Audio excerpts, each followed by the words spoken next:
সংবাদপত্রকে ধন্যবাদ। আপনারা উত্তরবঙ্গের জন্য, পশ্চিমবঙ্গের জন্য, বাংলাকে বাঁচানোর জন্য আপনাদেরও ভূমিকা আছে। উত্তরবঙ্গের পূর্ণ ভূমিকে প্রণাম জানাই। 2009 সাল থেকে দার্জিলিংয়ের পাহাড় আর উত্তরবঙ্গ প্রথম বিজেপিকে জায়গা করে দিয়েছে। উত্তরবঙ্গের জন্য মাননীয় প্রধানমন্ত্রী নরেন্দ্র মোদীজি, ভারতীয় জনতা পার্টি সংকল্পপত্রে যা যা বলেছে সেগুলো পূরণ করার মধ্য দিয়ে 2009 সাল থেকে ভারতীয় জনতা পার্টিকে উত্তরবঙ্গে আপনারা প্রবেশের সুযোগ এবং স্বীকৃতি দেওয়ার জন্য উন্নয়নের মাধ্যমে আমরা সেই ঋণ শোধ করব। উত্তরবঙ্গের অভিমান, বঞ্চনা, ন্যায্য অধিকার ফিরিয়ে দেওয়ার কাজ ভারতীয় জনতা পার্টির সরকার করবে।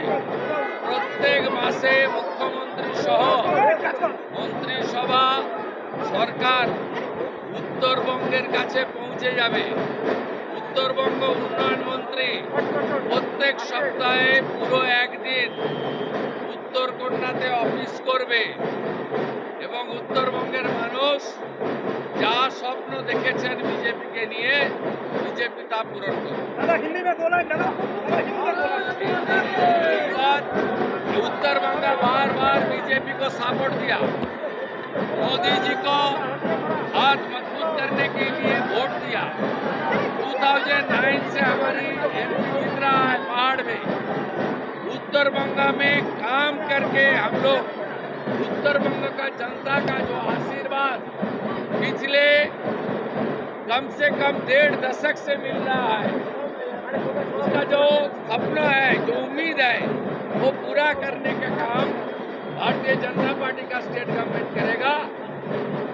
उत्तर बंगा में उत्तर कन्या को फुल प्रोजेक्ट चालू करने का काम भी हम लोग करेगा। हर महीने चीफ मिनिस्टर को उत्तर बंग को मिलेगा। मैं यहाँ घूमने नहीं आऊँगा, काम करने के लिए आऊँगा और ज़्यादा बात भी नहीं बोलूँगा, ज़्यादा काम करूँगा। और जो हमारा नॉर्थ बंगाल का मिनिस्टर बना है, उन्होंने उत्तर कन्या में हर हफ्ते में पूरे एक दिन 9 से 11 बजे तक जनता दर्शन करेगा। 11 बजे से 1 बजे तक हर प्रोग्राम का रिव्यू करेगा एमपी एमएलए के एडमिनिस्ट्रेशन के साथ लेकर। 2 बजे से 4 बजे तक सब एमपी एमएलए के साथ हर हफ्ता मीटिंग करके उत्तर बंगाल में हर स्कीम को इम्प्लीमेंट करने का काम भारतीय जनता पार्टी का सरकार करेगा। और एक एम्स, एक IIM, एक IIT, एक कंसर हम उत्तर बंग को बनाने के लिए जो संकल्प पत्र में है, उसका लैंड और 4 जिले में होगा, एक जिले में नहीं। वो भी हम लोग करेगा। अभी हम लोग का काम है एमपी एमएलए के साथ एडमिनिस्ट्रेशन का लिहाजा कर देना, सब सेंट्रल गवर्नमेंट का स्कीम चालू करना और पहाड़ में GTA में जो धांधली हुआ उसको इन्वेस्टिगेशन के द्वारा सब चोर को शिकंजा कसने का काम हम लोग करेंगे।